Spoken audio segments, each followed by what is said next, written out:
6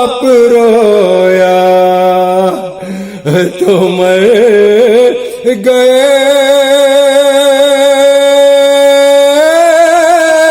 اصغر لیکن نور نظر گئے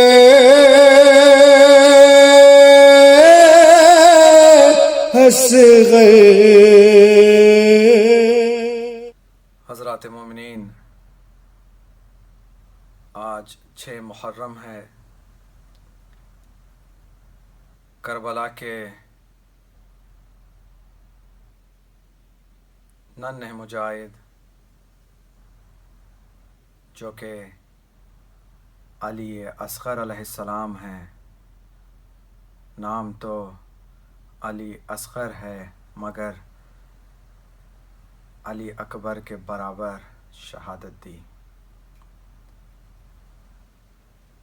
یہ وہ عظیم شہید ہے. کربلا میں ہر ایک شہید بہت ہی شہادت کے لیے جذبے میں تھا. ہر ایک امام حسین سے اجازت کے لیے جلدی کر رہا تھا. ہر ایک شہید کا اپنا اپنا طریقہ تھا. امام حسین کو اجازت کے لیے منانے کا اپنا اپنا طریقہ تھا.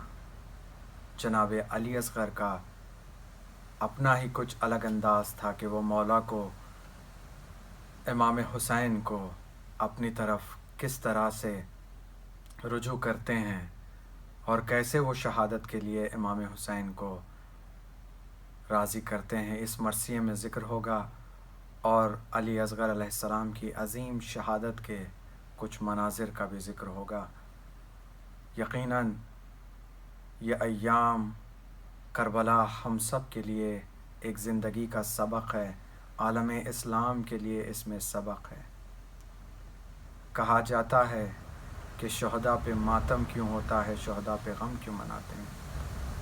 امام حسین کربلا میں ایک ایسی عظیم جنگ کے ساتھ پوری انسانیت کو درس دے گئے. تو یہ ذکر ایک ادارہ ہے جو قیامت تک چلتا رہے گا. اسی سلسلے کا امام حسین کی جو یہ عظیم شہادت سے پہلے جو نذرانہ پیش کیا خدا کے بارگاہ میں شہادت جناب علی اصغر کا، آپ کے خدمت میں پیش ہے.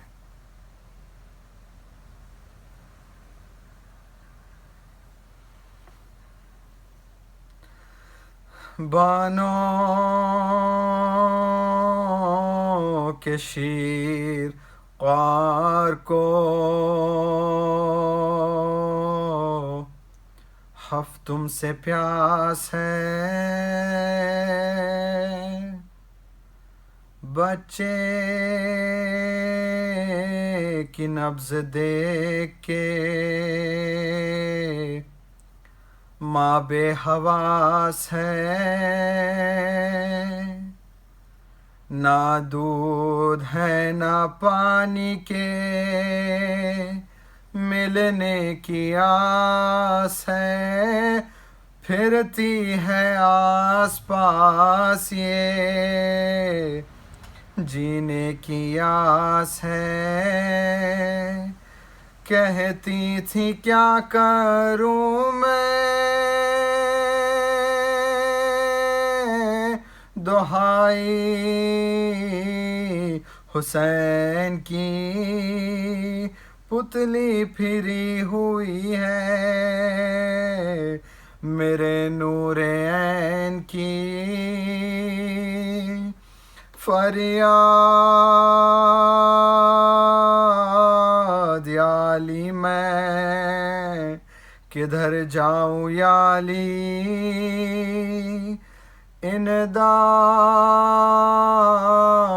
کو کہاں سے جگر لاؤں یا علی، کس طرح ان کی سانس کو ٹھہراؤں یا علی، پانی کا قحط ہے میں کہاں پاؤں یا علی،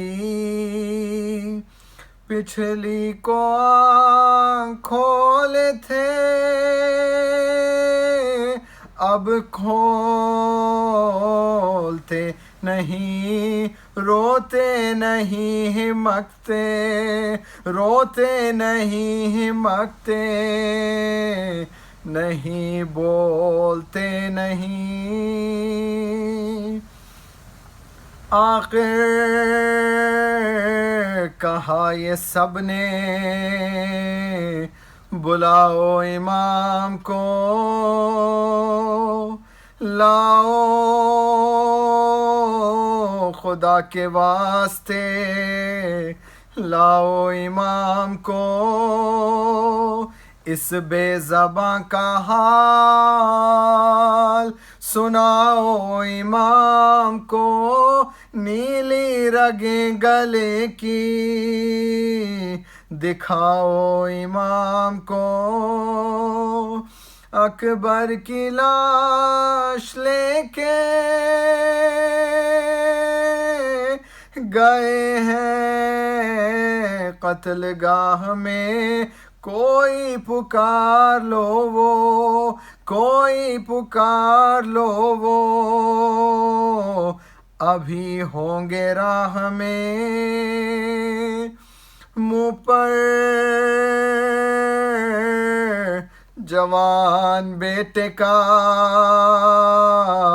تازہ لہو لگا، ماتم سرا میں گنجے شہیدہ میں شاہ،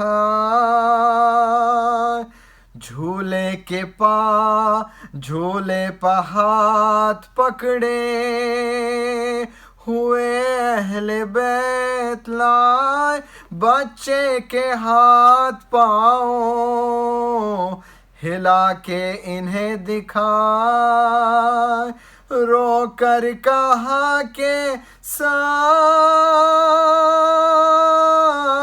فقط آشکار ہے، ہو اس کا کیا حساب، ہو اس کا کیا حساب کہ دم شمار ہے، بیٹھے سرہانے جھولے کے شبیر سر جھکائے، اصغر کے کان سے لبے موجز نما ملائے، چپکے سے کچھ کہا کہ وہ سنتے ہی مسکرائے، سوئے حسین ہاتھ بھی بے ساختہ بڑھائے، بولی سکینہ بابا نے مشکل کشائی کی، اماں مبارک آنکھ، اماں مبارک آنکھ کھلی میرے بھائی کی، ہاتھوں پہ اس کو لے کے چلے شاہ کربلا، اور ساتھ ساتھ گود کو کھولے ہوئے قضا، لکھا ہے دھوپ تیز تھی اور گرم تھی ہوا، اصغر پمانے ڈال دی اجلی سی ایک ردا، چادر نہ تھی وہ چہرے پا،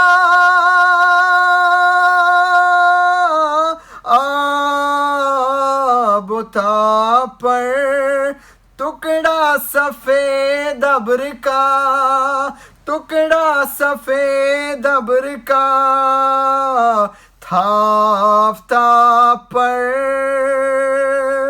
پہنچے قریب فوج تو تیورا کے رہ گئے چاہا کرے سوال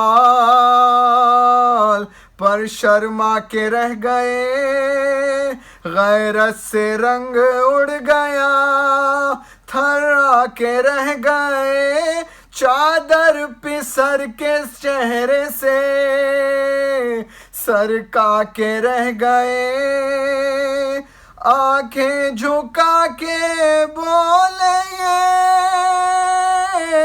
ہم لائے ہیں اصغر تمہارے پاس اصغر تمہارے پاس غرض لے کے آئے ہیں پھر ہونٹ بے زبان کے چومے جھکا کے سر روکا کہا جو کہنا تھا سو کہہ چکے پدر باقی رہی نہ بات کوئی ہے میرے پسر سوکھی زبان تم بھی دکھاؤ نکال کر پھیری زبان لبوں پہ جو اس نور نے تھرا کے آسمان کو تھرا کے آسمان کو دیکھا حسین نے مولا فلک کو دیکھ رہے تھے کہ ناگہاں لی مولا نے شان سے دو ٹانک کی کمان ترکش سے جب کے کھینچ لی تیرے جا سے تا چھوڑا کما سے تاک کے حلقوں میں بے زبان چھٹتے ہی حلق بچے کا چھیدا جو تیر نے تھرا کے آسمان کو تھرا کے آسمان کو دیکھا صغیر نے کیا سوئن تھا تیر کھاتے ہی بچہ دہل گیا سوکھے گلے سے خون کا دریا ابل گیا تڑپا جو شے کے ہاتھوں پا تو مون کا ڈھل گیا ٹوپی گری زمین پہ ٹوپی گری زمین پہ اور دم نکل گیا ننی کلائیوں پا تشخ سے بل پڑا ہچکی جائی منہ سے ہچکی جائی منہ سے انگوٹھا نکل گیا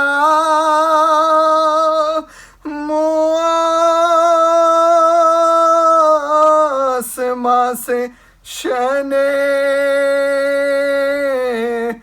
پھر آیا کہ کیا ہوا دیکھا کہ پار حلق سے تیرے جفا ہوا بچہ تڑپ رہا ہے لہو میں بھرا ہوا اور ننھا ہاتھ زخم پہلو پہ دھرا ہوا آنکھیں پھیرائے دیتے ہیں تہوار بدلتے ہیں آگے تو دودھ اگلتے تھے اب خون گلتے ہیں کھینچی گلے سے بچے کے آہستہ شین تیر اور ہاتھوں پا بلند کیا لاشے صغیر گردن جھکا کے بولے کہ اے خالق قدیر مقبول ہو حسین کا یہ فدیہ عقیر ششماہ کوئی کشتا تیرے ستم نہیں یہ بے زبان ناقہ سالے سے کم نہیں یہ بے زبان ناقہ سالے سے کم نہیں الا لعنت اللہ علی القوم الظالمین سیعلم الذین ظلموا ای منقلب ینقلبون انا للہ لا حول ولا قوة الا باللہ العلی العظیم حسبنا اللہ ونعم الوکیل نعم المولا ونعم النصیر اعوذ باللہ من الشیطان الرجیم بسم اللہ الرحمن الرحیم الحمد للہ رب العالمین والعاقبۃ للمتقین والجنة للموحدین والنار للملحدین والصلاة والسلام على اشرف الانبیاء والمرسلین سیدنا و مولانا ابی القاسم محمد وعلى آلہ الطیبین الطاہرین المعصومین المظلومین لا سیما بقیت اللہ فی الارضین ارواحنا لتراب مقدمہ الفدہ ولعنت اللہ علی اعدائہم اجمعین اما بعد فقد قال اللہ تعالی فی القرآن المجید بسم اللہ الرحمن الرحیم رب حب لی من الصالحین فبشرناہ بغلام حلیم صلی اللہ علیہ محمد پر عزاداران حسین آج 6 محرم ہے ہم سبھی امام حسین علیہ السلام کے اس فرزند کی یاد کے لیے جمع ہوئے ہیں جسے خود امام حسین علیہ السلام نے اپنے نانا سے تشبیہ دیا ہے۔ اسی مناسبت کو مد نظر رکھتے ہوئے میں نے اس آیہ کریمہ کو سرنامہ کلام قرار دیا ہے جس میں خلاق کائنات ارشاد فرما رہا ہے، اپنے اس بندے کا تذکرہ کر رہا ہے کہ جس میں اللہ کا ایک منتخب بندہ جسے درجہ خلت نصیب ہوئی اور خلیل اللہ جسے کہا جاتا ہے، جو ابو الادیان ہیں، جو توحید کے عظیم ترین مبلغ جناب ابراہیم علیہ السلام کی زبانی کہ انہوں نے پروردگار کی بارگاہ میں یہ درخواست کی کہ رب حب لی من الصالحین، پروردگار ہمیں ایک ایسا فرزند عطا کر جو صالحین میں سے ہو۔ آواز قدرت آئی فبشرناہ بغلام حلیم، ہم نے ابراہیم کو بشارت دی ایک ایسے جوان کی جو حلیم ہے یعنی بردبار ہے۔ تو عزیزان گرامی، انسان کیونکہ اپنے وجود کی بقا اولاد میں دیکھتا ہے، انسان کیونکہ اپنے وجود کی بقا کو اولاد کے ذریعے سمجھتا ہے، اسی لیے ہر انسان کی یہ خواہش ہوتی ہے کہ وہ صاحب اولاد ہو جائے۔ اسی لیے اولاد بہت بڑی نعمت ہے، اور اس نعمت کی اہمیت ان لوگوں سے سمجھیے کہ جو صاحب اولاد نہیں ہوتے ہیں تو کتنے پریشان ہوتے ہیں، کس قدر ان کی زندگی بے لطف ہو جاتی ہے۔ اولاد بہت بڑی نعمت ہے، اور اسی لیے دنیا کا ہر انسان فطرتاً یہ خواہش رکھتا ہے کہ اس کی نسل چلے، اس کا وجود ظاہری باقی رہے، وہ اس دنیا سے چلا جائے پھر بھی اس کی یادگار باقی رہے۔ تو عزیزان گرامی، یہ صرف عام انسانوں کی چاہت نہیں ہے، بلکہ جو خاصان الہی ہیں وہ بھی چاہتے ہیں کہ صاحب اولاد ہوں، کیونکہ وہ صرف اپنی اولاد کو اپنے وجود ظاہری کا ذریعہ نہیں سمجھتے، بلکہ وہ اپنے پیغام، اپنے مشن اور اپنی تحریک کا ذریعہ بھی اپنی آل کو سمجھتے ہیں، اپنی اولاد کو سمجھتے ہیں۔ اسی لیے مبلغ توحید، جسے پروردگار نے خلت کی نعمت سے نوازا، لیکن وہ اولاد کی نعمت سے محروم ہے، تو ایک دن پروردگار کی بارگاہ میں دعا کرتے ہیں جناب ابراہیم، اور یہاں سے یہ نتیجہ نکلتا ہے کہ دعا کر کے بتایا کہ اولاد کا بھی عطا کرنے والا وہی ذات کبریا ہے، اگر وہ چاہے تو وہ انسان کو دولت اولاد سے محروم نہیں رکھے گا۔ اسی لیے بارگاہ خدا بندی میں دعا کرتے ہیں کہ رب حب لی من الصالحین، پروردگار ہمیں ایک ایسا بچہ عطا کر جو صالحین میں سے ہے۔ تو یہاں پر عزیزو ایک جملہ کہنے کا دل چاہتا ہے، اور وہ یہ ہے کہ ہم اولاد چاہتے ہیں، لیکن ہمارے ذہن میں یہ نہیں ہوتا کہ وہ اولاد کیسی ہو۔ کبھی ایسا بھی ہو سکتا ہے کہ انسان بے قراری کے ساتھ دعا تو کر لے کہ مجھے اولاد عطا کر دے، لیکن اس کی نگاہ معنویت پہ نہیں ہوتی، اس کی نگاہ کردار پہ نہیں ہوتی، اس کی نگاہ جو ہے وہ اس بات پر نہیں ہوتی کہ وہ بچہ کیسا ہونا چاہیے۔ تو اگر اولاد مل جائے اور وہ نمرود کی طرح ہو، وہ فرعون کی طرح ہو، تو ایسی اولاد سے تو اولاد کا نہ ہونا ہی کیا ہے، بہتر ہے۔ اسی لیے جب آپ قرآن مجید کو دیکھتے ہیں اور خاصان الہی کا تذکرہ پڑھیں تو آپ کو یہ چیز نظر آئے گی کہ پروردگار کی بارگاہ میں جب انہوں نے دعا کی ہے تو صرف یہ دعا نہیں کی کہ ہمیں اولاد دے دے، بلکہ اس کے ساتھ ساتھ انہوں نے یہ بھی بتایا کہ پروردگار ہمیں کیسی دعا چاہیے۔ انسان جس ذات سے مانگ رہا ہے وہ ذات با کمال ہے، اس لیے نبی وہ ہوتا ہے کہ جس کی دعا میں بھی کمال پایا جاتا ہے۔ تو صرف اولاد کا تقاضا نہیں کیا جناب ابراہیم نے، کہا رب حب لی من الصالحین، پروردگار ہمیں بیٹا عطا کر، لیکن وہ بیٹا کیسا ہونا چاہیے؟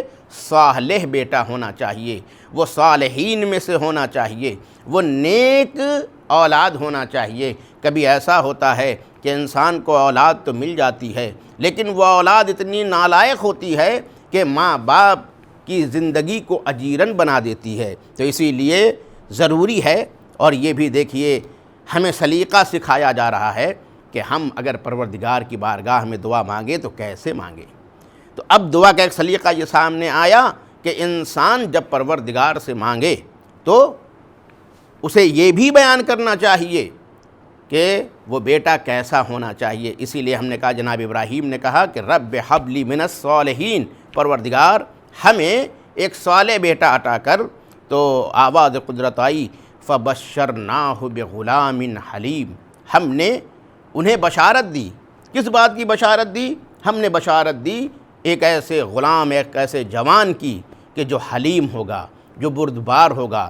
تو یہاں گویا اشاروں میں جناب ابراہیم کو یہ بھی بتا دیا گیا ہے کہ بیٹا ملے گا، صالح بھی ہوگا، لیکن منزل امتحان سے گزرنا پڑے گا۔ اسی لیے حلیم کی صفت بیان کی گئی، حلم کی صفت بیان کی گئی کہ یہ بردبار ہوگا، تو اس کا مطلب ہے کہ منزل امتحان سے گزرنا ہوگا، اور اس میں یہ بچہ حلیم ثابت ہوگا، بردبار ثابت ہوگا، قوت برداشت رکھنے والا ثابت ہوگا۔ یہی وجہ ہے کہ آپ دیکھیے کہ بیٹا بھی ملا، اور جناب ابراہیم جو ہیں وہ منزل امتحان سے گزرے، اور جب منزل امتحان سے گزرے اسی بیٹے کو لے کر کے گئے میدان منا میں، اور جا کے اس خواب کی تعبیر چاہتے ہیں کہ دیکھا تھا کہ میں بیٹے کو خواب میں ذبح کر رہا ہوں، تو نبی نے حکم رب سمجھا، جناب اسماعیل سے بیان کیا میں ایسا خواب دیکھ رہا ہوں کئی دن سے، تو جناب اسماعیل نے بھی کہا کہ بابا جو خواب دیکھا ہے، جو حکم رب آپ کو ملا ہے، اسے آپ کر گزریے، انشاءاللہ آپ مجھے صابرین میں پائیں گے۔ یہی وجہ ہے کہ بیٹے کو لے کر کے میدان منا میں آئے اور آنکھوں پہ پٹی باندھی، اور اپنے اعتبار سے اسماعیل کے گلے پہ چھری چلا دی، اور اس وقت تک پٹی نہیں کھولی جب تک کہ یقین نہیں ہو گیا کہ اب سر اور تن میں جدائی ہو گئی ہے۔ لیکن اللہ اکبر، جب ابراہیم نے اپنی آنکھ کھولی تو عجب منظر دیکھا کہ اسماعیل سامنے کھڑے ہیں، اور ان کی جگہ پر ایک دمبا ذبح ہو گیا ہے۔ تو عزیزو، اب کیونکہ یہ اللہ کا خلیل تھا، کیونکہ یہ ایک موحد بندہ تھا، کیونکہ اس کے یہاں خلوص پایا جاتا تھا، لہذا اب دل میں یہ بات آ رہی ہے کہ کیا ہماری یہ قربانی ناتمام رہ گئی؟ تو یہ ابراہیم کے دل میں گزر رہی ہے، لیکن پروردگار تو رازوں سے جانتا ہے، وہ ہر بھید سے واقف ہے، تو اس نے جناب ابراہیم کو تسلی دی کہ نہیں ابراہیم، تمہیں گھبرانے کی ضرورت نہیں ہے، تم نے تو اپنے خواب کو سچ کر دکھایا، لیکن وَفَدَيْنَاهُ بِذِبْحٍ عَظِيمٍ، ہم نے اس کو ایک بڑی قربانی سے پیش کر دیا ہے، وہ بدل دیا ہے، ہم نے اس کو ایک بڑی قربانی سے کیا کیا ہے؟ بدل دیا ہے۔ تو نتیجہ یہ نکلا کہ ابراہیم، یہ سمجھ لو کہ اب تمہارے گھر سے قربانی کا آغاز ہوا ہے، اور مسلسل تمہاری نسل قربانی دیتی رہے گی، اور یہاں تک کہ ذبح عظیم کا مصداق آئے گا، اور وہ تمہارے دین کے خاطر، تمہارے آئین کے خاطر نہ صرف یہ کہ اپنے جان کو قربان کر دے گا، بلکہ اپنی اولاد، اپنے رشتہ داروں کو بھی قربان کر دے گا۔ تو اب مفسرین نے لکھا کہ فَدَيْنَاهُ بِذِبْحٍ عَظِيمٍ، وہ عظیم قربانی کون ہے؟ وہ قربانی امام حسین علیہ السلام کی ہے۔ امام حسین علیہ السلام کی قربانی ذبح عظیم کا مصداق ہے۔ تو اسی لیے عزیزان گرامی، بہت گہرا رابطہ ہے واقعہ کربلا کا منا کے واقعے سے، جناب ابراہیم و جناب اسماعیل کے واقعے سے۔ تب آپ نے دیکھا کہ خانہ کعبہ کی جو دوبارہ تعمیر ہے، اس کا آغاز یہاں سے ہوا کہ جناب ابراہیم اپنے بچے کو، اپنی بیوی ہاجرہ کو لے جا کے مکے میں چھوڑ آتے ہیں، اور یہاں سے داستان حرم شروع ہوتی ہے، اور اس کے بعد یہ داستان آگے بڑھتی رہتی ہے، اور پھر منزل قربانی آتی ہے، اور وہاں اسماعیل کو بچایا جاتا ہے، اور وہ اس لیے بچایا جاتا ہے کیونکہ اسماعیل کی نسل میں وہ ذبح عظیم کا مصداق آنے والا ہے۔ اگر آج اس کی قربانی ہو جاتی ہے تو پھر وہ نسل جو آنے والی ہے وہ کیسے آئے گی، کیونکہ وہ مقدر ہے اللہ کی طرف سے اسماعیل کی نسل سے ہوگی۔ تو اسی لیے اسماعیل کو بچایا جا رہا ہے تاکہ بعد میں جو ذبح عظیم انجام پائے اس کے لیے زمینہ فراہم ہو جائے۔ تو عزیزان گرامی، اگر داستان حرم کی ابتدا میں آپ کو یہ ملتا ہے کہ پروردگار نے ایک غلام کی بشارت دی، تو وہ اسماعیل کی صورت میں پوری ہوئی۔ تو عزیزان گرامی، اگر کربلا اسی قربانی کا کمال ہے تو یہاں بھی ایسا ہی ہونا چاہیے، یہاں بھی کوئی ایسا فرزند ہو کہ جو اسماعیل کی طرح غلام کا مصداق ہو۔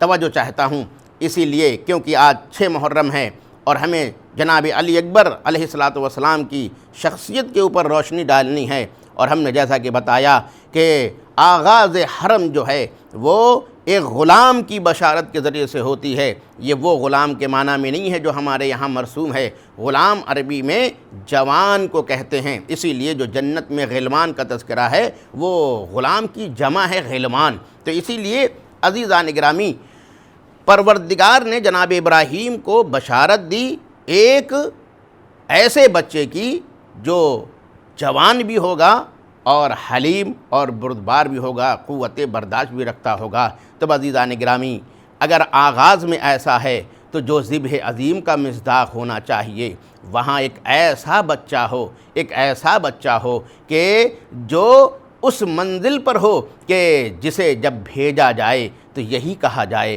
کہ یہ کیا ہے۔ تو عزیزان گرامی، اب سمجھ میں آیا کہ امام حسین علیہ السلام نے جب علی اکبر کو میدان کربلا میں بھیجا تو اس وقت جو فرمایا وہ کیا فرمایا؟ یہی تو فرمایا تھا، اللہم اشہد علی ہؤلاء، پروردگار ان پر گواہ رہنا، قد برز الیہم غلام، کہ میں ان کی طرف بھیج رہا ہوں ایک ایسا غلام، ایک ایسا جوان، اشبہ الناس خلقا وخلقا ومنطقا برسولک، کہ یہ وہ جوان ہیں کہ جو لوگوں میں سب سے زیادہ مشابہ ہے۔ کس سے مشابہ ہے؟ تیرے رسول سے۔ کس اعتبار سے؟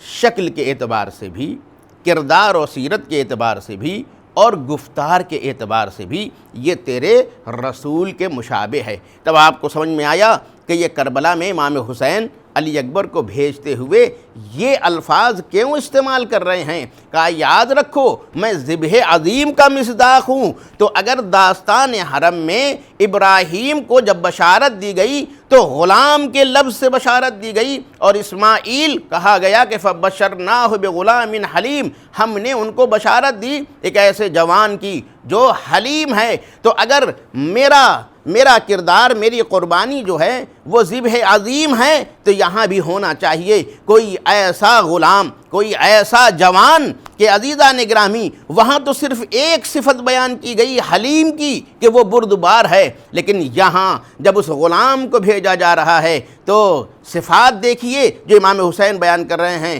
کہا کہ میں اب ایک ایسے غلام یعنی جوان کو بھیج رہا ہوں کہ اشبہ الناس، کہ جو لوگوں میں سب سے زیادہ مشابہ ہے۔ کس سے مشابہ ہے؟ رسول سے۔ کس چیزوں میں مشابہ ہے؟ صورت کے اعتبار سے، سیرت کے اعتبار سے، گفتار کے اعتبار سے، یعنی اس نے جو شکل و صورت پائی ہے وہ رسول کی پائی ہے، اس نے جو کردار پایا ہے، اس کی جو سیرت ہے وہ رسول کی سیرت ہے۔ وہ جب بولتا ہے تو منطق رسول کے مطابق بولتا ہے، اور اگر آپ کو منطقاً کے معنی سمجھ میں نہ آئے ہوں تو پھر آیت کا سہارا لیجئے، وَمَا يَنْتِقُ عَنِ الْهَوَىٰ إِنْ هُوَ إِلَّا وَحْيٌ يُوحَىٰ، کہ میرا پیغمبر جو ہے وہ نطق کرتا ہی نہیں ہے، وہ کلام کرتا ہی نہیں ہے مگر یہ کہ وحی الہی کے ذریعے سے۔ تب آپ کو سمجھ میں آ جانا چاہیے کہ اگر یہ منطقاً رسول سے تشبیہ رکھتا ہے تو اس کا مطلب ہے کہ یہ وہ گفتگو کرتا ہے جو رسول گفتگو کرتے ہیں، اس کے گفتار رسول کے گفتار ہیں، اس کا کردار رسول کا کردار ہے، اور اس کی شکل و صورت جو ہے وہ رسول کی صورت ہے۔ تب آپ دیکھا یہ اشرف الانبیاء کی شبیہ بن کر کے کربلا میں آیا ہے۔ تو اب یہاں پر نتیجہ یہ نکلا کہ جیسے وہاں غلام کے ذریعے سے بشارت دی گئی، ویسے ہی کربلا جو ذبح عظیم کا مصداق ہے یہاں بھی علی اکبر بحیثیت اس مصداق کے کہ جو لفظ غلام کے ذریعے سے ابراہیم کو بشارت دی گئی تھی اسی کا عظیم مصداق بن کر کے کربلا میں آتے ہیں اور اپنی قربانی کو کیا کرتے ہیں؟ پیش کرتے ہیں۔ اور یہی وجہ ہے کہ خود علی اکبر علیہ السلام جب میدان میں آئے ہیں تو میدان میں آنے کے بعد انہوں نے جو رجز پڑھا ہے اس رجز میں بھی انہوں نے اپنا تعارف جو ہے وہ لفظ غلام کے ذریعے سے کیا ہے۔ کیوں؟ اس لیے کہ اسماعیل کی بشارت لفظ غلام کے ذریعے سے ہوئی ہے، یعنی جوان کے ذریعے سے ہوئی ہے۔ تو اب جناب علی اکبر بھی جب میدان میں آئے ہیں تو اپنا تعارف کسی اور لفظ کے ذریعے سے نہیں کرتے ہیں۔ اور آپ جانتے ہیں کہ جب وہ آئے ہیں تو عمر سعد نے انہیں امان دینے کی پیشکش کی ہے۔ اس سے پہلے بھی امان دینے کی پیشکش کی گئی ہے، لیکن یہ آخری مرحلہ، یعنی جب میدان جنگ میں آ جاتے ہیں جناب علی اکبر، تب بھی عمر سعد جو ہے وہ انہیں کیا کرتا ہے؟ بشارت دیتا ہے۔ کاہے کی بشارت دیتا ہے؟ کہ امان کی بشارت دیتا ہے کہ کیونکہ تمہاری ماں جو ہیں وہ خاندان اموی سے تعلق رکھتی ہیں، لہٰذا ہم تمہیں امان دیتے ہیں۔ اللہ اکبر۔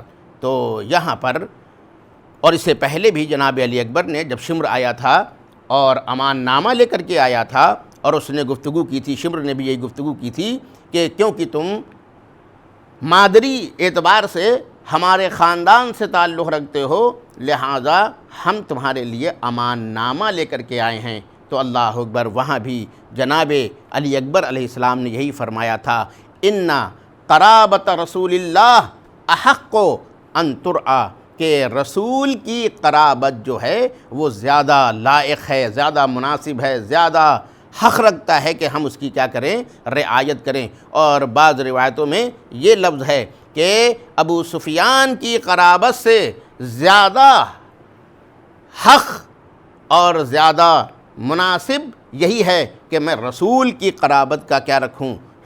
کا خیال رکھوں اور اس کی رعایت کروں۔ تو آپ نے دیکھا عزیزان گرامی، تو یہاں پر بھی جب عمر سعد نے جناب علی اکبر کو یہ پیشکش کی، امان کی پیشکش کی، تو آپ نے رجس پڑھا ہے، اس امان کو آپ نے رد کر دیا، اور اس کے بعد آپ نے جو رجس پڑھا اور اس میں اپنا تعارف کرایا، اور تعارف کس الفاظ میں کراتے ہیں؟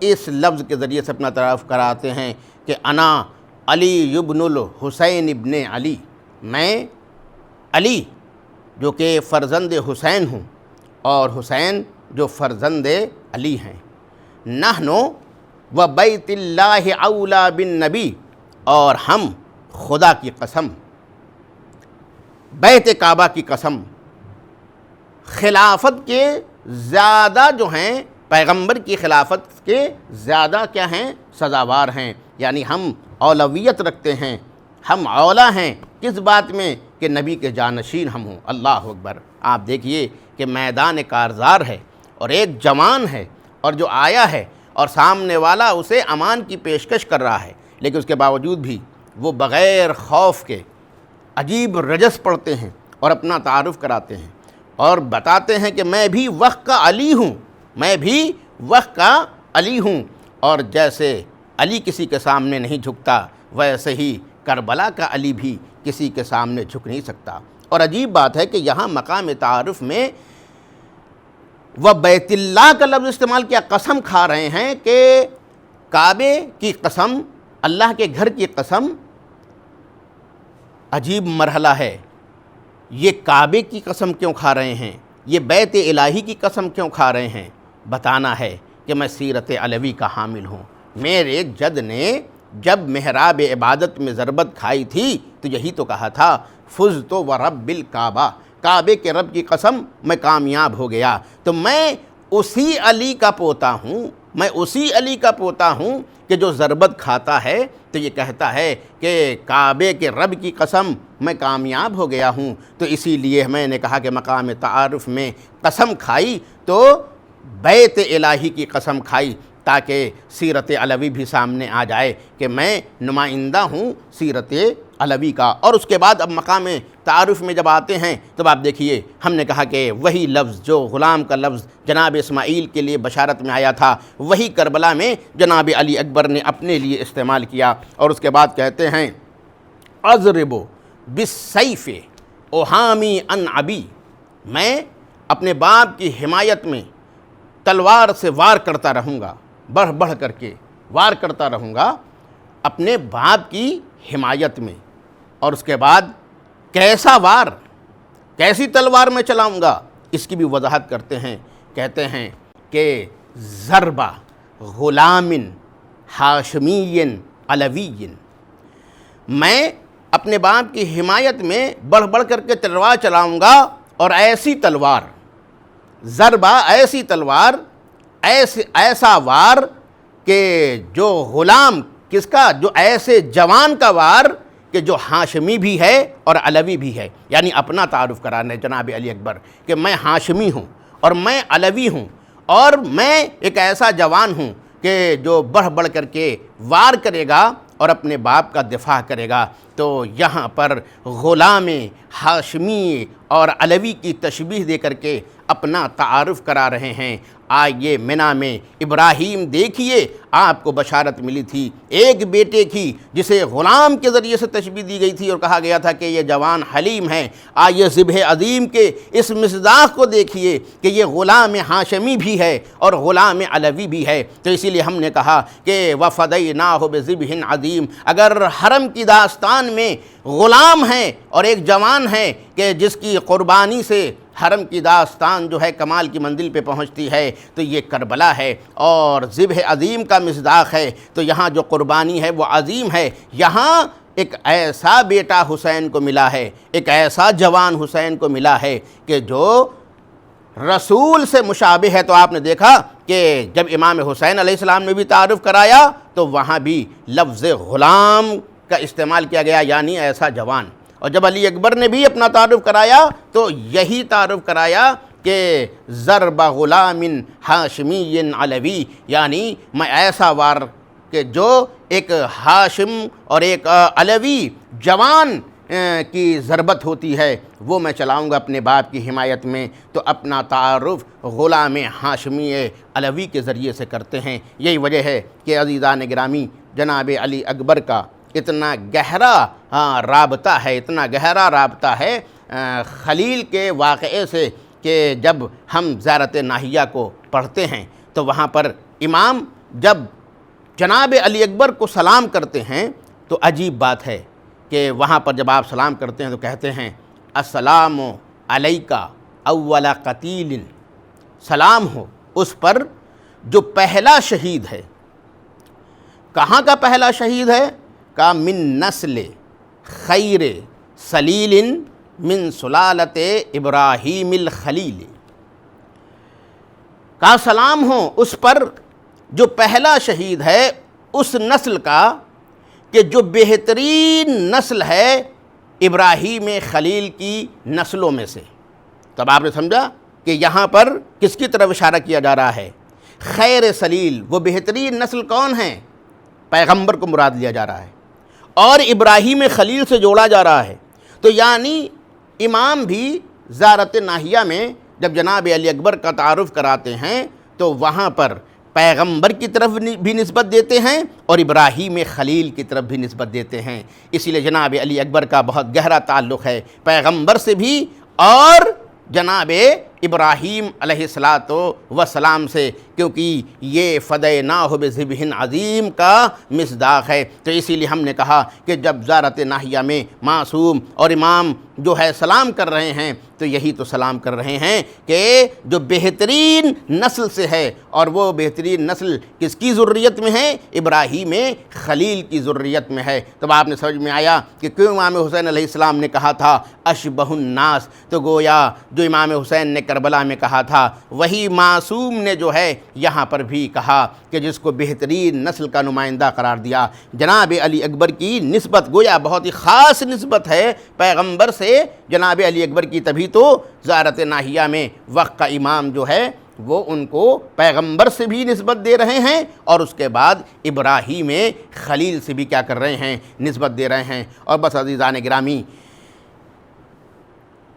ہر باپ کو اپنا بچہ جو ہے وہ پسند ہوتا ہے اور اچھا لگتا ہے، لیکن اب آپ سوچئے کوئی ایسا باپ ہو کہ جس کا بیٹا جو ہے وہ رسول کے مشابہ ہو، اور وہ بھی ایسا بچہ کہ جو زیارت کا ذریعہ بن جائے، رسول کی زیارت کا ذریعہ بن جائے۔ اسی لیے اس جملے میں امام حسین علیہ السلام نے یہ بھی فرمایا تھا کہ معبود جب ہم تیرے نبی کی زیارت کے مشتاق ہوتے تھے تو ہم اپنے اکبر کی طرف نظر کر لیا کرتے تھے، اپنے اکبر کو دیکھ لیا کرتے تھے۔ تو اس کا مطلب ہے کہ جناب علی اکبر امام حسین علیہ السلام کے لیے صرف فرزند ہی نہیں ہیں، بلکہ فرزند کے ساتھ ساتھ جو ہیں وہ پیغمبر کی ایسی یادگار ہیں کہ جن کے ذریعے سے امام حسین علیہ السلام اپنے نانا کی زیارت کیا کرتے تھے۔ اللہ اکبر،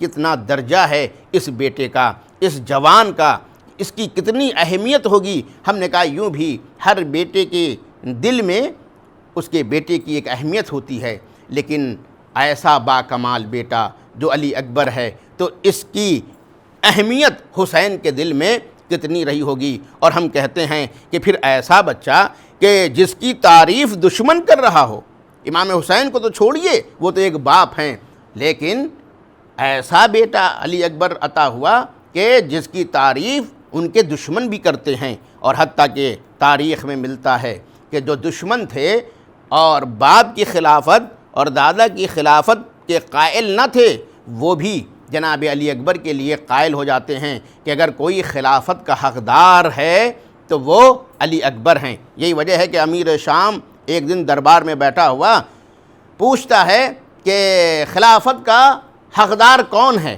تو بہت سے لوگوں نے چاپلوسی کے لیے کہا کہ آپ کا بیٹا یزید۔ اللہ اکبر، لیکن اس نے کہا کہ نہیں، پوری دنیا میں اگر کوئی خلافت کا حقدار ہے تو وہ علی اکبر ہے۔ اب کیوں اس نے کہا کہ علی اکبر ہیں؟ اب اس کی بھی ایک دلیل دی ہے، اگرچہ وہ بھی دلیل نہیں ہے، وہ گویا اس خاندان کے تذکرے کے ذریعے سے اپنی کچھ صفتوں کو منوانا چاہتے ہیں۔ وہ کہتے ہیں کہ علی اکبر جو ہیں وہ خلافت کے حقدار ہیں۔ کیوں خلافت کے حقدار ہیں؟ کہا اس لیے کہ ان کے اندر ہاشمی شجاعت پائی جاتی ہے اور اموی سخاوت پائی جاتی ہے اور ثقیف کا فخر پایا جاتا ہے، یا بعض جگہوں پر روایت میں ہے کہ ثقیف کی خوبصورتی ان کے اندر پائی جاتی ہے۔ بہرحال مجھے اس وقت اس واقعے سے زیادہ سروکار نہیں ہے۔ یہاں پر انہوں نے گویا اپنے خاندان کی بھی اس خاندان کے ذریعے سے کیا کر دی؟ ایک بڑائی دنیا کے سامنے پیش کر دی کہ شاید اسی کے بہانے لوگ ہمارے خاندان کی کوئی ایک تعریف مان لیں گے۔ لیکن میں کہنا چاہتا ہوں کہ بنی امیہ سخی کب تھے؟ کب سخی تھے؟ اگر سخاوت ہوتی تو پھر جناب ہاشم سے امیہ کا مقابلہ ہی نہ ہوتا۔ ان لوگوں کو آپ سخی کہہ سکتے ہیں کہ جو کسی کے کھلانے پہ جل رہے ہوں؟ کیا وہ سخی ہو سکتا ہے؟ ارے ہاشم کے مقابل میں امیہ کیوں جو ہیں ان سے حسد کرتے تھے؟ اسی بنیاد پر کہ وہ لوگوں کی دعوتیں کرتے تھے، وہ لوگوں کی مدد کرتے تھے، وہ حجاج کی مدد کرتے تھے۔ قحط کی صورت میں انہوں نے نہ جانے کتنے لوگوں کو کھانا کھلایا قحط کے زمانے میں، جب خود لوگوں کے کھانے کے لالے پڑے ہوئے تھے، تو اسی لیے وہ حسد کرتا تھا۔ تو اگر واقعاً امیہ کا خاندان سخی تھا تو جناب ہاشم سے تو کوئی عداوت ہونی ہی نہیں چاہیے تھی۔ لیکن میں نے کہا نا کہ یہ بھی ایک شیطنت ہے کہ شاید انہی کی آڑ میں لوگ ہمارے بھی خاندان کی کوئی تعریف کیا کر لیں، تسلیم کر لیں۔ ورنہ آپ دیکھیے کہ ایک طرف یہی امیر شام حکومت رکھنے کے باوجود بھی امام حسن مدینے میں جو ہیں وہ لوگوں کی مدد کر رہے ہیں، لوگوں کے لیے دسترخوان کھلا رہتا ہے، لوگ آتے ہیں کھانا کھاتے ہیں روز۔ تو اب اس کو خبر ملتی ہے اور وہاں سے وہ خط لکھتا ہے کہ یہ جو آپ دعوت کر رہے ہیں، یہ جو لوگوں کو آپ کھلا رہے ہیں، تو اس میں ایک جملہ انہوں نے لکھا، کہا کہ لا خیر فی الاسراف، اسراف میں کوئی خیر نہیں ہے، کوئی نیکی نہیں ہے۔ یعنی گویا امام حسن کو بتا رہے ہیں کہ آپ جو لوگوں کو کھلاتے پلاتے ہیں اس میں کوئی نیکی نہیں ہے، وہ تو اسراف کے دائرے میں آتا ہے۔ اللہ اکبر، کچھ لوگ اتنے بخیل ہوتے ہیں کہ نہ تو خود کھلاتے ہیں، اور اگر کوئی کھلاتا ہے تو وہ بھی ان کو پسند نہیں ہوتا ہے، اور اس کو بھی جو ہیں وہ عیب کی نگاہ سے دیکھتے ہیں۔ ارے آپ کے پاس حکومت تھی، آپ کے پاس دولت تھی، آپ جل کیوں رہے ہیں؟ آپ خود چاہیے تو دسترخوان بچھا دیجئے، مگر آپ کو فرصت خود اپنے ہی کھانے سے کہاں ہے کہ آپ دوسروں کے کھلانے کا اہتمام کریں گے؟ لہٰذا یہاں بھی ہم یہی دیکھتے ہیں کہ اگر واقعاً آپ سخی تھے تو پھر امام حسن کے دسترخوان پر آپ اعتراض کیوں کر رہے ہیں؟ تو عزیزو، یہ صرف میں نے اشارہ کیا کہ دشمن کبھی کبھی یہ بھی چاہتا ہے کہ یوں تو ہمارے کوئی فضائل نہیں ہیں اور اسی خاندان کے ذریعے سے ہی کوئی فضیلت ہمارے سامنے آ جائے، لہذا یہاں بھی ایک شیطنت کر دی کہ علی اکبر کی تعریف بھی کی اور ساتھ میں اپنے خاندان کو بھی انہوں نے کیا کیا؟ جوڑ دیا۔ کہا اس لیے کہ علی اکبر جو ہیں وہ قرابت رسول بھی رکھتے ہیں، اس لیے یہ زیادہ حقدار ہیں۔ دوسری بات یہ کہ ان کے اندر ہاشمی شجاعت پائی جاتی ہے، اس لیے یہ خلافت کے حقدار ہیں۔ اور اموی سخاوت، میں نے کہا کہ اگر اموی سخی ہوتے تو کبھی ہاشم سے مقابلہ نہ ہوتا، کبھی امام حسن علیہ السلام کے دسترخوان پر اعتراض نہ ہوتا، لیکن ہم نے کہا کہ بہرحال انہوں نے ایک بات کہی۔ اب اموی کیوں کہا؟ اس لیے کہ جناب علی اکبر کی جو والدہ ہیں وہ نواسی ہیں بنی امیہ کے خاندان کی، اور جناب علی اکبر کی جو ماں ہیں جناب لیلا، ان کی جو شادی ہوئی، ان کی جناب لیلا کے جو والد ہیں وہ قبیلہ ثقیف سے تعلق رکھتے ہیں۔ تو اس کا مطلب یہ ہوا کہ جناب لیلا یا جناب لیلا سے کہ جو ننیحالی اعتبار سے بنی امیہ سے آتی تھیں، لیکن ددیحالی اعتبار سے وہ قبیلہ ثقیف سے آتی تھیں۔ اب ظاہر سی بات ہے کہ جناب لیلا کی شادی امام حسین علیہ السلام سے ہوئی اور ان سے جناب علی اکبر علیہ السلام کی ولادت ہوئی، تو اسی لیے گویا امیر شام جناب علی اکبر کے اس طرف بھی اشارہ کرنا چاہتا ہے کہ کیونکہ علی اکبر بہرحال مادری سلسلے سے جو ہیں وہ بنی امیہ سے آتے ہیں، تو اس لیے یہ خلافت کے حقدار ہیں۔ جیسا کہ ہم نے کہا کہ لیلا کی جو ماں تھی میمونہ، وہ ابو سفیان کی بیٹی تھیں، لیکن جو باپ تھے وہ بنی امیہ سے تعلق نہیں رکھتے تھے، بلکہ ان کے جو باپ تھے وہ خود بھی صحابی رسول تھے، اور ان کے دادا بھی جو تھے وہ صحابی رسول تھے، لہذا ان کے جو والد تھے وہ ابی مرہ وہ بھی صحابی رسول تھے، اور ان کے جو دادا تھے جناب لیلا کے وہ ہیں عروہ بن مسعود ثقفی، وہ بھی پیغمبر کے عظیم صحابی تھے اور وہ درجہ شہادت پر فائز ہوئے تھے۔ صلح حدیبیہ میں قریش نے ان کو بھیجا تھا صلح حدیبیہ کے موقع پر، لیکن وہ پیغمبر کے سامنے آتے ہیں اور آپ کے سامنے دین کو قبول کر لیتے ہیں، اور جب آپ کو دین قبول کر لیتے ہیں تو اس کے بعد آپ کو قبیلہ ثقیف میں پیغمبر اپنا نمائندہ بنا کر کے بھیجتے ہیں، یعنی جناب عروہ بن مسعود جو کہ جناب لیلا کے کیا ہیں، دادا ہیں، ان کو بھیجتے ہیں تاکہ وہ وہاں جا کے تبلیغ کریں۔ لیکن جب یہی عروہ بن مسعود جو ہیں اپنے قبیلے میں تبلیغ دین کے لیے آتے ہیں تو لوگ ان کو شہید کر دیتے ہیں، کہتے ہیں تاریخ میں ملتا ہے کہ ان کے اوپر تیر پھینکا گیا اور جس کی وجہ سے آپ کی شہادت واقع ہوئی۔ تو اس اعتبار سے جناب لیلا کے جو دادا تھے وہ کیا تھے، شہید بھی تھے اور صحابی رسول بھی تھے، اور ان کے والد بھی جو کہ ابی مرہ ہیں وہ بھی کیا ہیں،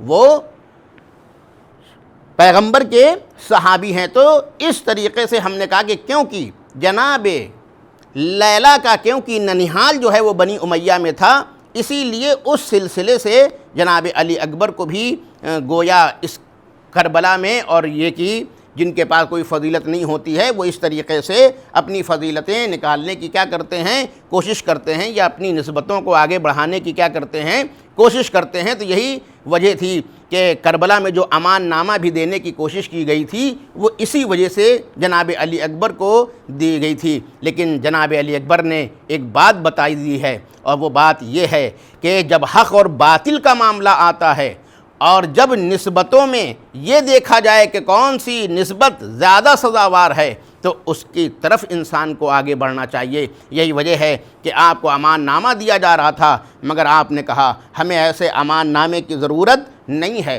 ہمارے لیے رسول کی قرابت، جیسا کہ ہم نے کہا کہ جناب علی اکبر نے فرمایا کہ ان قرابت رسول اللہ احق،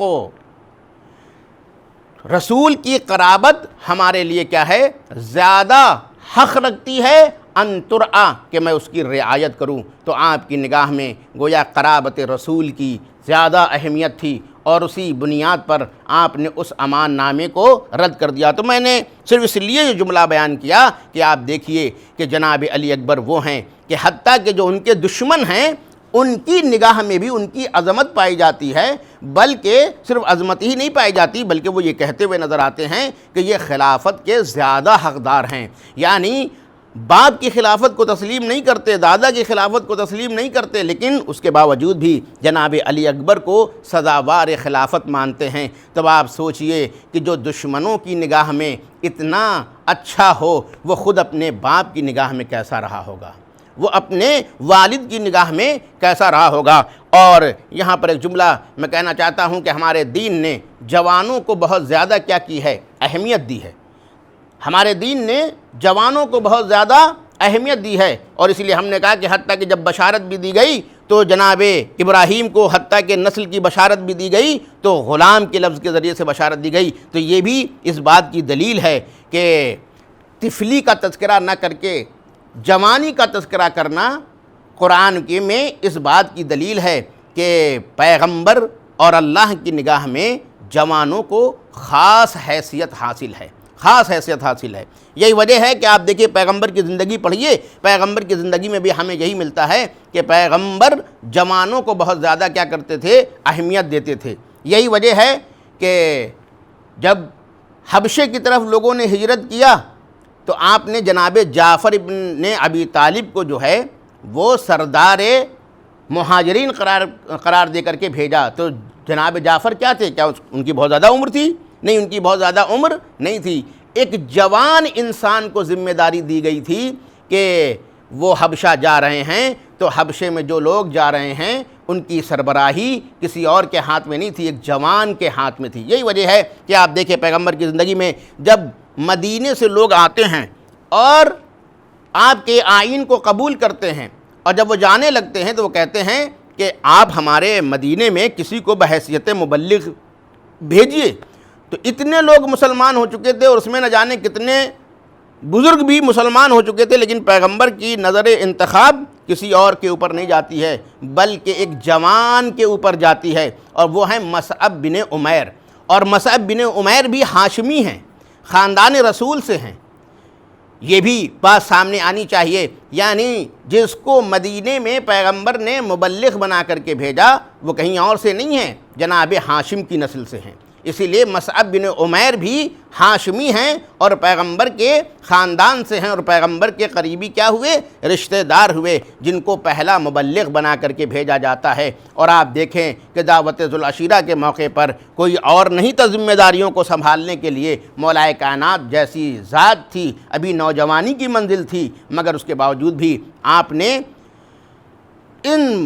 اس عظیم ذمہ داری کو قبول کیا۔ اسی لیے آپ دیکھیں کہ پیغمبر کی طرف سے جن کو ذمہ داریاں دی جا رہی ہیں وہ زیادہ تر جوان لوگ تھے، اور جوانوں کو یہ اہمیت حاصل تھی۔ اسی لیے ہم نے کہا کہ جناب ابراہیم کی بشارت میں بھی جو بچے کی بشارت دی جا رہی ہے لیکن طفلی کی بات نہیں کی گئی، کہا گیا کہ فبشرناہ بغلام حلیم، ہم انہیں ایک غلام حلیم کی بشارت دیتے ہیں۔ غلام یعنی ایک جوان کی بشارت دیتے ہیں، تو یہاں سے ایک جوان کی اہمیت سامنے آتی ہے۔ اور ہم نے کہا کہ کربلا میں بھی جب جناب علی اکبر کا تعارف کرایا گیا ہے تو وہاں بھی لفظ غلام کے ذریعے سے تعارف کرایا ہے، باپ نے بھی لفظ غلام کے ذریعے سے تعارف کرایا، اور جب جناب علی اکبر آئے ہیں تو انہوں نے بھی اپنا تعارف کیا ہے، غلام سے کے لفظ سے کیا ہے، یعنی ایسا جوان کہ جو ہاشمی اور علوی ہے۔ اور بس عزیزان گرامی، روزانہ کا مؤذن الگ تھا،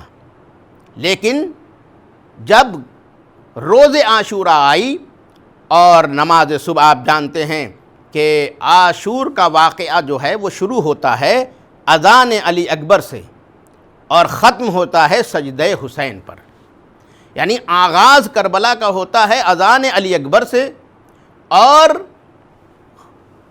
اس کا خاتمہ عصر کے وقت کاہے پہ ہوتا ہے، امام حسین علیہ السلام کے سجدے پر ہوتا ہے۔ بس اگر کوئی آدمی پوچھے کہ کربلا کا واقعہ کیا ہے تو ہم اتنا ہی کہہ سکتے ہیں کہ ایک بیٹے کی اذان ہے اور ایک باپ کا سجدہ ہے، ایک بیٹے کی اذان ہے اور ایک باپ کا سجدہ ہے۔ اور یہاں سے بھی یہ پتہ چلتا ہے کہ امام حسین علیہ السلام نے روز دوسرے مؤذن تھے، مگر آج آپ نے بدلا اور بدل کر کے آواز دی، اے میرے لال علی اکبر تم آگے بڑھو۔ اللہ اکبر، جوان کو آگے کیا تاکہ دنیا کے جوانوں کو پیغام پہنچے کہ دین کی طرف بلانے والے کون ہوتے ہیں۔ عام طور سے لوگوں کے ذہن میں تصور ہوتا ہے کہ جب بوڑھے ہو گئے تو کہنے لگے اب ہم کو دین کے اوپر آنا چاہیے۔ نہیں، بوڑھے ہو جانے پر دین کی طرف آنا نہیں ہے۔ امام حسین علیہ السلام نے اسی لیے جناب علی اکبر سے اذان دلوائی، اے میرے لال علی اکبر تم جاؤ اور آج صبح کی اذان دو۔ اذان کاہے کے لیے ہوتی ہے؟ لوگوں کو دعوت دینے کے لیے ہوتی ہے، خیر کی طرف دعوت دی جاتی ہے، نماز کی طرف دعوت دی جاتی ہے، وہاں توحید اور رسالت کی گواہی اور ولایت کی گواہی دی جاتی ہے، اس کے لیے جو ہے وہ اذان ہوتی ہے۔ اللہ اکبر۔ اب آپ دیکھیے کہ جناب علی اکبر جو کہ ایک جوان ہیں، ان کو امام حسین علیہ السلام کربلا کی پہلی ذمہ داری یہ دے رہے ہیں، اے میرے بیٹا اب جو ہے جنگ کا آغاز ہونے والا ہے، لہٰذا اذان صبح تم دو۔ یہ جوانوں کو بہت بڑا پیغام ہے کہ اگر تم کربلا کو مانتے ہو تو اذان علی اکبر کو فراموش نہ کرنا، اذان علی اکبر کو فراموش نہ کرنا، اور اسی طریقے سے اگر تم حسینی ہو تو حسین کے سجدے کو فراموش نہ کرنا، اس لیے کہ کربلا کا آغاز اذان علی اکبر ہے اور کربلا کا اختتام جو ہے وہ سجدہ حسینی کے اوپر ہو رہا ہے۔ عزیزان گرامی، آج 6 محرم ہے، آپ سبھی بیٹھے ہیں تاکہ حسین کے اس جوان کو یاد کریں جسے علی اکبر کہتے ہیں۔ اللہ اکبر۔ آپ سوچئے ایک ایسا بیٹا کہ جو ہم شکل پیغمبر تھا، جو امام حسین کے لیے صرف بیٹا ہی نہیں تھا بلکہ نانا کی یادگار تھا، جس کے ذریعے سے وہ نانا کی زیارت کیا کرتے تھے۔ کون نانا؟ وہ نانا جو حسین کے لیے کبھی ناخہ بن جاتے تھے، وہ نانا جو سجدے کی حالت میں اگر حسین پشت پہ آ جاتا تھا تو سجدے کو جاری رکھتے تھے، لیکن جب تلک حسین خود سے نہیں اٹھتے تھے تب تلک وہ سجدے سے اٹھتے نہیں تھے۔ اللہ اکبر۔ آپ سوچئے ایسے نانا سے خود امام حسین علیہ السلام کو کتنی عقیدت رہی ہوگی۔ یہی وجہ ہے کہ کربلا کے مقتل میں ایک وقت ایسا آتا ہے کہ امام مظلوم کا جوان فرزند امام کے سامنے آتا ہے اور سر جھکا کے باادب کہتا ہے، اے میرے بابا اب مجھے رن کی اجازت دے دیجئے۔ اللہ اکبر۔ روایت کے جملے ہیں کہ امام نے علی اکبر کی طرف نگاہ ڈالی، لیکن یہ کیسی نگاہ ہے؟ یہ بھی روایت میں ہے کہ امام نے بڑی حسرت بھری نگاہ ڈالی، یعنی جب علی اکبر آئے اور اجازت چاہی تو امام نے نگاہ کی، اور لیکن وہ نگاہ کیسی تھی؟ بڑی حسرت بھری نگاہ ڈالا، اور نگاہ ڈالنے کے بعد اب روایت کے جملے یہ ہیں کہ حسین حسرت بھری نگاہ ڈال تو رہے ہیں لیکن یہ صرف نگاہ نہیں ہے بلکہ اس آنکھوں سے آنسو بھی بہہ رہے ہیں۔ اللہ اکبر۔ یہ کیفیت آپ کو بہت سی جگہوں پر نہیں نظر آئے گی جو جناب علی اکبر میں نظر آ رہی ہے۔ ایک حسرت بھری نگاہ کا تذکرہ ہے اور دوسرے یہ کہ آنسو بہہ رہے ہیں امام حسین علیہ السلام کے، کیسے اس جوان کو میدان کی طرف جانے دیں۔ مگر اللہ اکبر، جو دین کے لیے آیا تھا، جو ذبح عظیم کا مصداق بن کر کے آیا تھا، آج اس غلام کو پیش کرنا ہے، آج ایک ایسے غلام کو پیش کرنا ہے۔ یہی وجہ ہے کہ عزیزو اجازت دی اور اپنے ہاتھ سے مولا حسین نے جناب علی اکبر کو تیار کیا۔ اللہ اکبر۔ کہتے ہیں کہ وہ کمر بند جو مولا علی جنگ میں باندھا کرتے تھے وہ امام نے جناب علی اکبر کی کمر پہ باندھا ہے، امامہ اپنے ہاتھ سے رکھا ہے۔ اللہ اکبر، اللہ اکبر۔ خود بیٹے کو گھوڑے پہ سوار کرنے کے لیے خود آپ ساتھ ساتھ چلتے ہیں، مگر جب علی اکبر گھوڑے پہ سوار ہونے لگتے ہیں تو اب یہاں پر امام حسین نے بڑی بے کسی کے ساتھ ایک جملہ کہا ہے، اللہم اشہد علی ہؤلاء، اے میرے اللہ تو گواہ رہنا۔ عزیزان گرامی، دل کی حالت کو کوئی اور نہیں جانتا سوائے خدائے کریم کے۔ یہی وجہ ہے کہ امام حسین پروردگار کو گواہ قرار دیتے ہیں، اللہم اشہد علی ہؤلاء، پروردگار ان پر گواہ رہنا، قد برز الیہم غلام، میں ان کی طرف ایک ایسے جوان کو بھیج رہا ہوں، اشبہ الناس خلقا و خلقا و منطقا، جو لوگوں میں سب سے زیادہ مشابہ ہے تیرے رسول سے، شکل کے اعتبار سے بھی، سیرت کے اعتبار سے بھی، صورت کے اعتبار سے بھی، گفتار کے اعتبار سے بھی۔ اور اس کے بعد عجیب جملہ کہتے ہیں امام حسین علیہ السلام، وَإِذَا أَشْتَقْنَا إِلَىٰ نبی یہ کہا اور اے میرے پروردگار جب میں تیرے نبی کی زیارت کا مشتاق ہوتا تھا نظر نہ الیہ تو میں علی اکبر کی طرف دیکھتا تھا، مگر آج اسی بچے کو میں تیری راہ میں قربان کرنے کے لیے تیار ہوں۔ اللہ اکبر۔ بیٹے کو کہا خدا حافظ۔ بیٹا میدان جنگ میں آتا ہے اور شجاعت کے جوہر دکھاتا ہے، شجاعت کے جوہر دکھاتا ہے۔ ایک ضعیف باپ ہے، اپنے بیٹے کے جنگ کو منظر کو بار بار دیکھ رہا ہے اور اس کے بعد ایک نامور پہلوان سے مقابلہ ہوتا ہے اور چہرے کے اوپر آثار غم نمایاں ہو جاتے ہیں۔ جناب لیلا پوچھتی ہیں کہ اے میرے والی و وارث، اے میرے آقا، آخر میرے بیٹے کی خیر تو ہے؟ کہا کہ ہاں ایک بڑے پہلوان سے مقابلہ ہو رہا ہے۔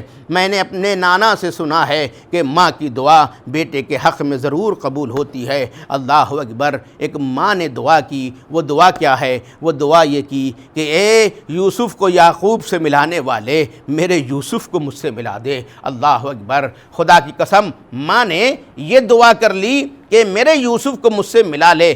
اتنے شہید گئے ہیں مگر کوئی زندہ واپس نہیں آیا، مگر تاریخ لکھتی ہے کہ صرف جناب علی اکبر کیا ہیں وہ زندہ واپس آئے ہیں۔ اور جب واپس تو آ گئے، یہ واپس اس لیے آئے تاکہ رسول کے قول کی صداقت پیش کر سکیں جو امام حسین نے کہا تھا کہ میرے نانا نے کہا ہے ماں کی دعا ضرور قبول ہوتی ہے۔ اگر علی اکبر نہ آتے تو اس حدیث کی دلیل نہ ملتی، لیکن علی اکبر کا آنا اس بات کی دلیل ہے کہ دیکھو رسول نے جو کہا تھا، ماں نے دعا کی تھی اور ماں کی دعا قبول بھی ہو گئی۔ اللہ اکبر۔ مگر ایک جملہ کہنا چاہتا ہوں، علی اکبر آ تو گئے مگر اپنے ساتھ ایک اور بھی مصیبت لے کر کے آئے، اس لیے کہ حسین کو سارے امتحان کربلا میں دینے ہیں۔ کہتے ہیں کہ جو بچہ کبھی بھی اپنے باپ سے فرمائش نہیں کرتا تھا وہ واپس تو آیا اور واپس آنے کے بعد کہتا ہے بابا ایک چلو پانی اگر مل جاتا۔ اللہ اکبر۔ آپ سوچئے امام حسین علیہ السلام کے دل پہ کیا گزر گئی ہوگی۔ ایک بچے نے زندگی بھر کچھ بھی نہیں مانگا، ہمیشہ جب بھی کوئی فرمائش کی تو جناب زینب سے جا کے فرمائش کرتے تھے، مگر اللہ اکبر کیا معلوم تھا کربلا میں مانگے گا میرا بیٹا مگر ایک ایسی چیز مانگے گا، ایک چلو پانی مانگے گا۔ اللہ اکبر۔ حسین کی آنکھوں میں آنسو جاری ہو گئے، کیا کرے کہ پانی کی کوئی سبیل نہیں ہے۔ کہا میرے لال اپنی زبان میرے منہ میں ڈال دو، شاید میری زبان کی تری سے تیری زبان تر ہو جائے۔ اللہ اکبر۔ عزیزان گرامی، آپ کو خدا کسی غم میں نہ رلائے سوائے غم حسین اور آل حسین میں۔ عزیزان گرامی، علی اکبر نے اپنی زبان باپ کے منہ میں ڈالی لیکن اس کے بعد فوراً کھینچ لی اور یہ کہتے ہوئے کھینچا بابا آپ تو مجھ سے زیادہ پیاسے ہیں، آپ تو مجھ سے زیادہ پیاسے ہیں۔ اور دلیل کیا ہے؟ کہا بابا پیاس سے آپ کی زبان میں کانٹے پڑ چکے ہیں۔ اللہ اکبر۔ دل چاہتا ہے علی اکبر سے کہوں اے علی اکبر کیوں نہ یہ بابا تم بہت زیادہ پیاسا ہو اور ایسا پیاسا ہو، اس لیے کہ صبح سے جو بھی جاتا ہے یہ اسے چھوڑنے جاتا ہے، جو بھی گرتا ہے وہ مدد کو پکارتا ہے، حسین اس کی مدد کو جاتے ہیں اور جو شہید ہو جاتا ہے اس کے جنازے کو اٹھا کے لاتا ہے۔ یہ 3 دن کا بھوکا اور پیاسا بوڑھا انسان نہ جانے کتنی مرتبہ کربلا میں لوگوں کو چھوڑنے گیا، ان کی مدد کرنے کو گیا، ان کے جنازوں کو اٹھا کر کے لایا تو اب کتنا پیاسا ہو گیا ہوگا حسین ابن علی۔ اور عزیزو ایک جملہ یہ بھی کہنا چاہتا ہوں، شاید یہ بھی اس واقعے کی یادگار ہو کہ نانا جب اس دنیا میں آیا تھا تو آپ کی زبان میرے منہ میں آئی تھی۔ جب حسین پیدا ہوئے تھے تو دودھ نہیں پیا تھا، سب سے پہلے نانا نے اپنی زبان چسائی تھی۔ میں یہ بھی کہہ سکتا ہوں دنیا میں ایک مسئلہ ہے کہ زبان دی جاتی ہے، زبان دی جاتی ہے۔ کہا کہ ہم نے زبان دے دی ہے، شاید بچپنے میں رسول نے حسین کو زبان دی اور حسین نے رسول کو زبان دے دی، اور یہی وجہ ہے کہ کربلا میں اس کو کر کے دکھایا۔ اللہ اکبر۔ یہ بچپنا تھا، یہ بچپنا تھا۔ اب جب جا رہے ہیں، اب کربلا میں جب شہادت کی منزل آ رہی ہے تو اب یہاں رسول نہیں، ہم شکل رسول ہے۔ یہی وجہ ہے اے میرے لال آؤ آؤ تاکہ بتائیں یہ وہی وعدے طفلی تو ہے جو میں نبھانے کے لیے یہاں پر آیا ہوں۔ اگر وہاں نانا کی زبان کے ساتھ ہم نے وعدے طفلی کر لیا تھا تو آؤ اب تم ہم شکل پیغمبر ہو، اپنی زبان میرے منہ میں دے دو۔ اللہ اکبر۔ جوان بیٹے کی زبان حسین کے منہ میں آئی مگر اس نے فوراً کھینچ لیا، بابا آپ تو مجھ سے بھی زیادہ پیاسے ہیں۔ اب عجیب جملہ کہتے ہیں آقا حسین میرے لال جاؤ، میرے نانا تمہارا مشتاق ہے، میرے نانا اب تم جد جد ہمارے جد رسول خدا کے ہاتھوں سے سیراب ہونے والے ہو۔ اللہ اکبر۔ یہی وجہ ہے بچہ آتا ہے شجاعت کے جوہر دکھاتا ہے، روایت میں ملتا ہے کہ زیادہ سے زیادہ لوگ کہ جو معتبر روایتوں میں ہے وہ یہ ہے کہ 200 لوگوں کو جناب علی اکبر نے واصل جہنم کیا۔ یہ ہاشمی شجاعت کا نتیجہ تھا۔ بہرحال 200 لوگوں کے بعد روایت کے جملے ہیں کہ فوج میں کوہرام مچ گیا کہ اگر یہ ایسے ہی رہا تو ہمارا کیا ہوگا۔ اللہ اکبر۔ ایسے میں ایک ظالم چھپ کر کے وار کرتا ہے اور کسی میں ہمت ہی نہ تھی کہ وہ سامنے آتا، چھپ کر کے ایک نیزہ پھینکا جاتا ہے۔ کبھی آپ اس چیز کو محسوس کر کے دیکھیے گا کہ ایک جوان ہے جو گھوڑے کو پوری طاقت سے دوڑا رہا ہو اور سامنے سے کوئی چھپ کر کے پوری طاقت سے نیزہ پھینک رہا ہو۔ اللہ اکبر۔ ادھر سے نیزہ بھی سنسناتا ہوا چل رہا ہے اور ادھر سے علی اکبر بھی اپنے گھوڑے کو سر پر دوڑا رہے ہیں۔ کس قدر تیزی رہی ہوگی دونوں طرف سے۔ یہی وجہ ہے کہ وہ نیزہ سینے پہ لگتا ہے اور جب سینے پہ لگتا ہے تو حسین کا بیٹا تیورا کر کے زمین کربلا پہ گرتا ہے، آواز دیتا ہے علیک منی السلام یا ابتا، علیک منی السلام، اے میرے بابا، ارے بیٹے کا سلام آخر قبول کیجئے۔ اللہ اکبر۔ اور یہاں یہ بھی اشارہ کر رہے ہیں کہ یہ میرے جد رسول خدا ہیں، یہ میرے جد رسول خدا ہیں، گویا اپنے بابا کے قول کی تصدیق بھی کر رہے ہیں اور یہ بھی بتا رہے ہیں کہ اے بابا اب گھبرانے کی ضرورت نہیں ہے۔ اس بچے نے اگر ایک چلو پانی مانگا تھا تو اب دیکھیے خبر دے رہے ہیں کہ مجھے جد نے اپنے پیالے سے سیراب کر دیا ہے اور ایسا سیراب کیا ہے کہ اس کے بعد پیاس نہیں ہے۔ گویا اپنے باپ کے غم کو ہلکا بھی کرنا چاہتے ہیں۔ اے بابا اگر میں پانی کا مطالبہ کر رہا تھا تو اب آپ کو فکر کرنے کی ضرورت نہیں ہے، نانا نے ہمیں آ کر کے خود سیراب کر دیا ہے اور ایسا سیراب کیا ہے کہ اب پیاس نہیں لگے گی۔ حسین چلے مگر عجیب جملہ ہے کہ آنکھوں میں اندھیرا چھا جاتا ہے۔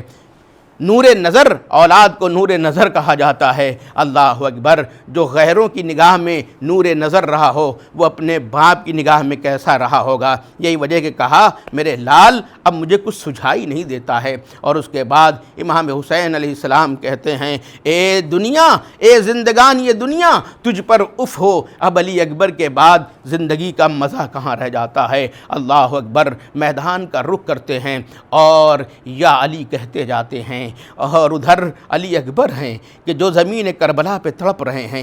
پہلی کوشش تو جناب علی اکبر نے یہ کی کہ نیزے کو سینے سے نکالیں۔ کیوں نکالیں؟ کہ میرا بابا آئے گا تو کیسے دیکھے گا۔ یہی وجہ ہے کہ پوری کوشش کی لیکن اللہ اکبر وہ پسلیوں میں پھنس گیا تھا، نیزے کی انی پسلیوں میں پھنس گئی تھی۔ اس لیے عزیزان گرامی علی اکبر کھینچ تو رہے ہیں مگر نیزے کی انی نکلتی نہیں ہے۔ یہی وجہ ہے کہ روایت کے جملے ہیں کہ جناب علی اکبر نے اس نیزے کو توڑا اور اس کے بعد اس زخم کے اوپر ہاتھ رکھا تاکہ جب بابا آئے تو بابا کو سینے کا زخم دکھائی نہ دے۔ مگر میں کہوں گا اے علی اکبر یہ جو خون بہہ رہا ہے یہ کیسے چھپے گا۔ یہی وجہ ہے کہ جب بوڑھا باپ علی اکبر کے قریب پہنچا، خدا کسی باپ کو یہ منظر نہ دکھائے جو حسین ابن علی نے دیکھا۔ اللہ اکبر۔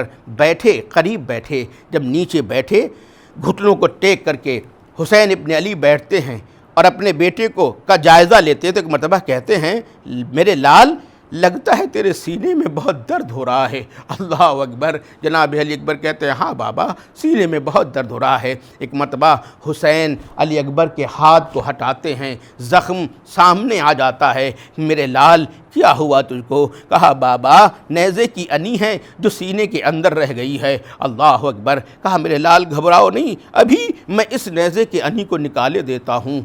ایک بوڑھے باپ نے، ایک بھوکے اور پیاسے باپ نے، ایک صبح سے جنازے اٹھانے والے باپ نے اپنے گھٹنوں کو ٹیکا اور اس کے بعد علی اکبر کے سینے میں ہاتھ ڈالا، پوری طاقت سے علی اکبر کے سینے سے نیزے کی انی نکالی۔ ارے نیزے کی انی تو نکل گئی مگر یہ تنہا نہیں آئی، علی اکبر کے کلیجے کو ٹکڑوں کو لے کر کے باہر آ گئی۔ اللہ اکبر۔ بیٹے نے باپ کے سامنے جو ہے آخری ہچکی لی اور اس کی روح جنت کو پرواز کر گئی۔ حسین نے کسی کے جنازے کو نہیں چھوڑا تو اپنے لال کے جنازے کو کیسے چھوڑتے؟ بوڑھے باپ نے، اللہ اکبر، ارے جب حر کا بیٹا گرا تھا اور حر پہنچ گیا تھا، حر پہنچنا چاہتا تھا تو حسین اس سے پہلے پہنچ گئے تھے، اور جب حر آ رہا تھا تو امام نے کہا تو وہیں رک جا، یہ جوان بیٹا ہے، تو بوڑھا ہے، تو کیسے اس منظر کو دیکھے گا؟ اللہ اکبر، جو ایک بوڑھے باپ کو جوان کی میت پہ نہیں آنے دینا چاہتا تھا۔ کاش علی اکبر کی شہادت کے وقت بھی کوئی آتا اور یہ کہتا ہے حسین آپ تو ضعیف ہیں، یہ جوان بیٹا ہے، مگر ہائے وہاں تو کوئی یہ بھی کہنے والا نہ تھا کہ آقا حسین یہ جوان ہیں، آپ ضعیف ہیں۔ اللہ اکبر، ارے حسین نے اپنے جوان کو ہاتھوں پہ اٹھایا، مقتل کی جانب لے کر کے روانہ ہوئے۔ کیسے جنازے کو مقتل خیمہ گاہ میں پہنچائیں؟ یہی وجہ ہے کہ کچھ دور چلنے کے بعد جب پیروں نے جواب دے دیا تو خیمے کا رک کر کے آواز دی، اے بنی ہاشم کے بچوں آؤ، علی اکبر کا جنازہ لے چلو۔ بچے آئے، جنازے کو اٹھایا، خیمے میں لے کر کے آئے۔ عجیب کوہرام مچا بیویوں میں، جناب زینب اولیاء مقام آتی ہیں، ارے جوان علی اکبر کے جنازے پہ اپنے کو گراتی ہیں اور گرا کر کے کہتی ہے میرے لال کیا میں نے اسی دن کے لیے تجھے پالا تھا؟ بیویوں میں کوہرام مچ گیا، واہ محمدہ، واہ علیہ، واہ حسینہ، واہ حسنہ کی صدائیں بلند ہوئیں۔ سیعلم الذین ظلموا أَيَّ مُنقلب ينقلبون انا للہ وانا الیہ راجعون لتن بقضائہ۔ اصغر کو لے کے گود میں کہتی ہے کربلا، یہ وہ علی ہے جس کو کبھی گھر نہیں ملا، ہے یہ وہ علی ہے جس کو کبھی گھر نہیں ملا۔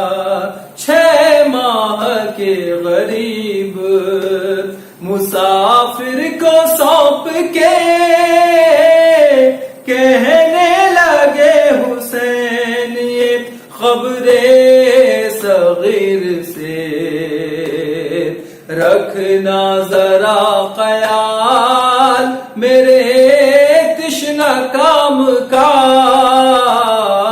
یہ وہ علی ہے جس کو کبھی گھر نہیں ملا، ہے یہ وہ علی ہے جس کو کبھی گھر نہیں ملا۔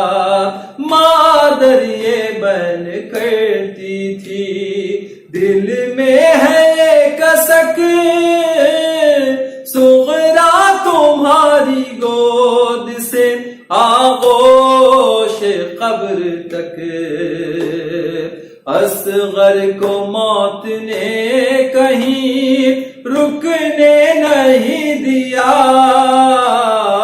یہ وہ علی ہے جس کو کبھی گھر نہیں ملا، ہے یہ وہ علی ہے جس کو کبھی گھر نہیں ملا۔ ماں سوچتی تھی ڈھلتا ہے دن، ہو رہی ہے شام، جھولے میں لوٹ آئے گا شاید وہ تشنہ کام، لیکن غضب ہوا کہ وہ جھولا بھی جل گیا، یہ وہ علی ہے جس کو کبھی گھر نہیں ملا، ہے یہ وہ علی ہے جس کو کبھی گھر نہیں ملا۔ گلیوں میں شہر کوفہ کے بازار شام میں، شیری کے گھر کبھی کبھی دربار شام میں، مرنے کے بعد بھی علی اصغر سفر میں تھا،